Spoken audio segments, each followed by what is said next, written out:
हजरत उमर फारूक रदी अल्लाह अन्हु ने दुनिया को ऐसे सिस्टम दिए जो आज तक पूरी दुनिया में राइज हैं। सने हिजरी का इजरा किया, जेल का तसव्वुर दिया, मौजिनों की तनख्वाहें मुकर्रर की, मस्जिदों में रोशनी का बंदोबस्त कराया, पुलिस का महकमा बनवाया, एक मुकम्मल अदालती निजाम की बुनियाद रखी, आबपाशी का निजाम कायम किया, फौजी छावनियां बनवाई और फौज का बाकायदा महकमा कायम किया। आपने दुनिया में पहली बार दूध पीते बच्चों, माजूरों, बेवाओं और बेआसराओं के वज़ाइफ मुकर्रर किए। आपने दुनिया में पहली बार हुक्मरानों, सरकारी ओहदेदारों और वालियों के असासे डिक्लेयर करने का तसव्वुर दिया। आपने बेइंसाफी करने वाले जजों को सजा देने का सिलसिला भी शुरू किया। आपने दुनिया में पहली बार हुक्मरान क्लास की अकाउंटेबिलिटी शुरू की। आप रातों को तिजारती काफिलों की निगरानी करते थे। आप फरमाया करते थे, जो हुक्मरान अदल करते हैं वो रातों को बेखौफ सोते हैं। आपका फरमान था कि कौम का सरदार कौम का सच्चा खादिम होता है। आपकी मोहर पर लिखा था, उमर नसीहत के लिए मौत ही काफी है। आपके दस्तरखान पर कभी 2 सालन नहीं रखे गए। आप जमीन पर सर के नीचे ईंट रखकर सो जाते थे। आप सफर के दौरान जहां नींद आ जाती थी, किसी दरख्त पर चादर तान कर साया करते और सो जाते और रात को नंगी जमीन पर दराज हो जाते। आपके कुर्ते पर 14 पैबंद थे और इन पैबंदों में एक सुर्ख चमड़े का पैबंद भी था। आप मोटा खुरदरा कपड़ा पहनते। आपको नर्म और बारीक कपड़े से नफरत थी।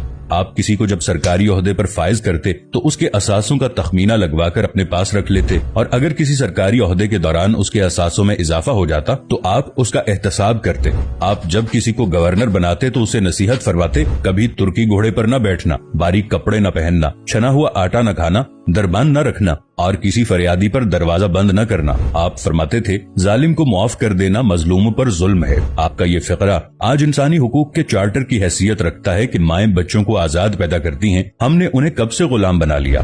फरमाया, मैं अक्सर सोचता हूँ और हैरान होता हूँ, उमर बदल कैसे गया। आप इस्लामी दुनिया के पहले खलीफा थे जिन्हें अमीरुल मोमिनीन का खिताब दिया गया।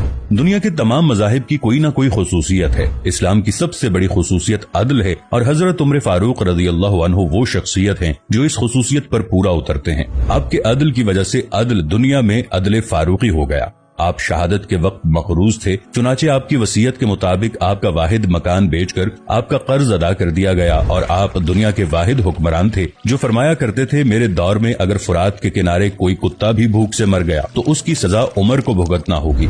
आपके अदल की ये हालत थी। आपका इंतकाल हुआ तो आपकी सल्तनत के दूर दराज इलाके का एक चरवाहा भागता हुआ आया और चीख कर बोला, लोगों, हजरत उमर फारूक रदी अल्लाह अन्हु का इंतकाल हो गया। लोगों ने हैरत से पूछा, तुम मदीने से हजारों मील दूर जंगल में हो, तुम्हें इस सानहे की इत्तला किसने दी। चरवाहा बोला, जब तक हजरत उमर फारूक रदी अल्लाह अन्हु जिंदा थे मेरी भेड़ें जंगल में बेखौफ फिरती थीं और कोई दरिंदा उनकी तरफ आंख उठाकर नहीं देखता था, लेकिन आज पहली बार एक भेड़िया मेरी भेड़ का बच्चा उठाकर ले गया। मैंने भेड़िया की जुर्रत से जान लिया कि आज दुनिया में हजरत उमर फारूक रदी अल्लाह अन्हु मौजूद नहीं है। हजरत उमर फारूक रदी अल्लाह अन्हु ने अपने दौर में जिस जिस खित्ते में इस्लाम का झंडा भिजवाया वहाँ से आज भी अल्लाह अकबर की सदाएं आती हैं। वहाँ आज भी लोग अल्लाह के सामने सजदा करते हैं।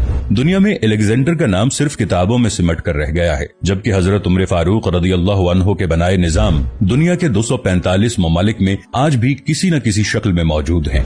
आज भी जब किसी डाक खाने से कोई खत निकलता है, पुलिस का कोई सिपाही वर्दी पहनता है, कोई फौजी जवान 6 माह बाद छुट्टी पर जाता है या फिर हुकूमत किसी बच्चे, माजूर, बेवा या बेआसरा शख्स को वजीफा देती है तो वो मुआशरा, वो सोसाइटी बेइख्तियार हजरत उमर फारूक रदी अल्लाह अन्हु को अजीम तस्लीम करती है। वो उन्हें तारीख का सबसे बड़ा सिकंदर मान लेती है, माँ सिवाय उन मुसलमानों के जो आज एहसास कमतरी के शदीद एहसास में कलिमा तक पढ़ने से पहले दाएं बाएं देखते हैं। लाहौर के मुसलमानों ने एक बार अंग्रेज सरकार को धमकी दी थी कि अगर हम घरों से निकल पड़े तो तुम्हें चंगेज खान याद आ जाएगा। इस पर जवाहरलाल नेहरू ने मुस्कुराकर कहा था, अफसोस आज चंगेज खान की धमकी देने वाले मुसलमान ये भूल गए उनकी तारीख में एक उमर फारूक भी था जिनके बारे में मुस्तशरिकीन भी एतराफ करते हैं कि इस्लाम में अगर एक उमर और होता तो आज दुनिया में सिर्फ इस्लाम ही दीन होता।